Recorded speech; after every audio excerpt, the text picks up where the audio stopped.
Somee akkamitti taphatarraa gama koochii dhufuu dandeessa? Nama wallan ma'anaan nama deemu hiree nasiiba harkadhee tuman tamuma namaa jechuudha. Tamii ani keewwatti dhufee miti biyya.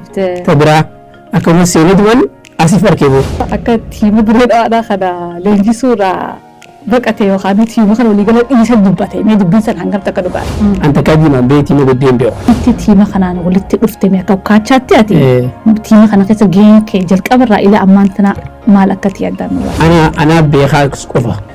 Mee akka kooshiitti diimaa akkitti argatan akka? So warra laakiin tiima biraa onni joon fedhu warra tiima biraa kanuma akkamatti ulee qabatee dhufeetuma kabajamee horsiisuu ni jira. Ijoollummaarraa eegalee jaalala ati kubbaa tanaaf qabduu fi dandeettii ati kubbaa tanaaf qabduuf haala kamiin meessi qopheesse yookaan haala kamiin hamileessifte? Ani eegaan Ameerikaa dhufe nama ana biratti na bira dhufee ana biratti leenjifamee hin jiru. Walleesni beektaa jaanni walleessa jaan akkam? Bashti ijoollee dirree ganda laga harree kakaasu hamillee. Kanaaf guddaa guddaa walleessi namni shirrinaa fudhatta. Akkas. Karoorri ati qabdu tiima kana. Caattoraa kana keessa gabbuutiin waa gurgura jechuudha. Shaamaan gurgura, suukannabaatiin gurgura, halliin gurgura.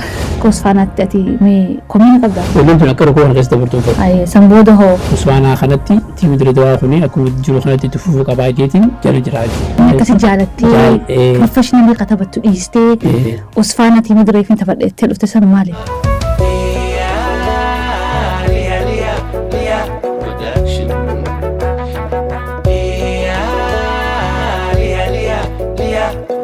Lia Production.